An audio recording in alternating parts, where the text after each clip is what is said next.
stand goes now, ready? Well, I don't. You have to be careful what you say. You know, we just keep it in the family, really. We tend not to tell anybody that he's out there because people's opinions differ. So we tend to keep it to ourselves. And also hearing when it comes over the news that someone has been killed, you know, it does worry you. I try not to watch the news programmes in the daytime, you know, because you hear, like there was day before yesterday, someone had been killed in Afghanistan. You know, your heart goes out to the parents because, you know, they are doing a good job. Well, we think they're doing a good job. Mr and Mrs Alford live in Headington. Their son Carl serves with A Company 7 Rifles, a territorial army infantry company based in Headington.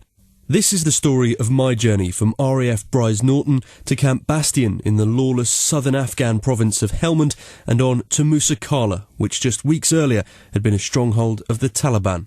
Jack FM's Greg Burke in Afghanistan in association with Sabre, supporting Britain's reservists and employers.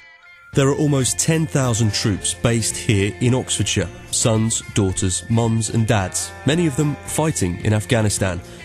Some had labelled them the Forgotten Army, fighting and dying in conflicts that many people don't believe in an environment that very few people understand. To date, 87 British troops have been killed while serving in Afghanistan. I wanted to see for myself the work they were doing and whether they felt like we'd forgotten them.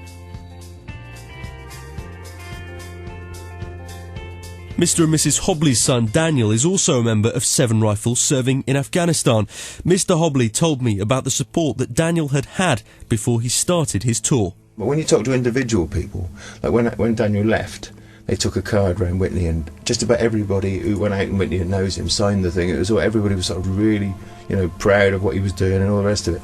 So like, individuals are really supportive, but it's just like somehow collectively it hasn't quite happened. Bryn Parry's a former soldier. He founded the charity Help for Heroes and sparked a national debate on how we treat our armed forces. There was very much a feeling that they were the forgotten army. A lot of people have got concerns about particular wars. You know, I was meeting people all the way through the summer who's saying, no, I don't want to support the war, and therefore, by implication, we're not supporting the soldier.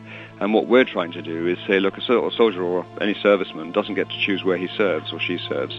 They join the services to serve their country. They get sent wherever the government send them.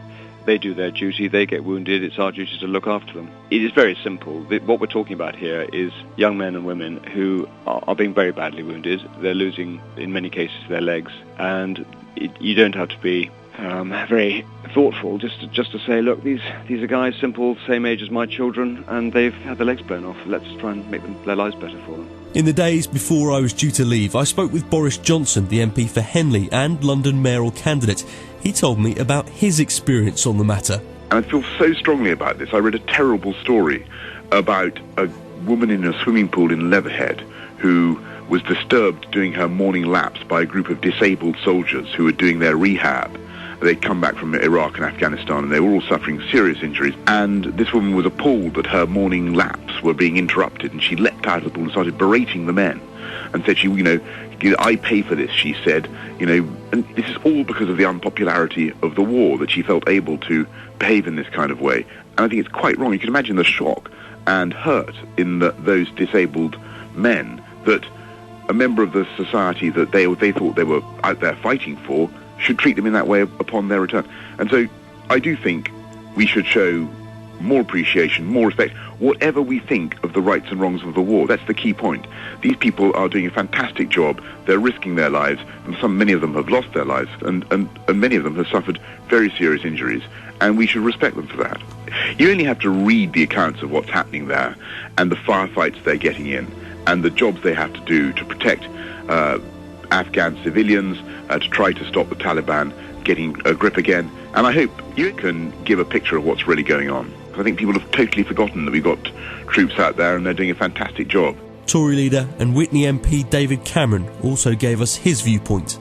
I think what our troops are doing in Afghanistan is really impressive. I mean, they are facing conditions that are tougher than anything British troops have had to do since World War II, and their bravery, their dedication, their professionalism is just inspiring. So I would send them all my best wishes, warm support, and they should know that everyone in Britain is proud of what they do. Jack FM's Greg Burke in Afghanistan in association with Sabre.